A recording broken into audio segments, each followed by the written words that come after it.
প্রকৃতির ঘেরা আমাদের এই শিমুল বাগান অনেক সুন্দর লাগে। একবারে ঠিক পরন্ত সকালবেলায় আমরা সূর্য ডাকে এবং সূর্যের আলোতে একসাথে ঘুরতে আসলাম। আমরা, আমার ভাই সিদ্দিক স্যার আছে, আমরা সিদ্দিক স্যারের মুখে শুনবো যে 1 মিনিটের ভিতরে তার আজকের এই ফিলিংসটা কেমন লাগে। জি স্যার।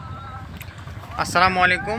আশা করি প্রিয় দর্শক মণ্ডলী আপনারা সবাই অনেক বেশি ভালো আছেন। আজকে এই মুহূর্তে আমরা সেই টাঙ্গুয়ার হাওরের সুনামগঞ্জে আছি, শিমুল বাগানে আছি। এই ফিলিংসটা আসলে বোঝানো যাবে না যারা আজকের এই শিমুল বাগানে যারা এখন পর্যন্ত পর্যবেক্ষণ করেন নাই।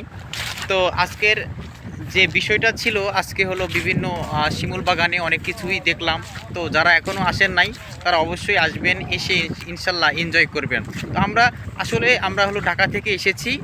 আমরা 2 ভাই, আমার খুব কাছের একজন ভাই বুরহান হুসাইন মনির এবং আমি এবি সিদ্দিক। তো ইনশাল্লাহ আমরা 2 জন খুব ভালো এনজয় করলাম।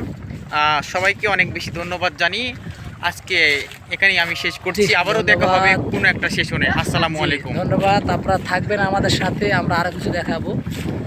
তুমি আর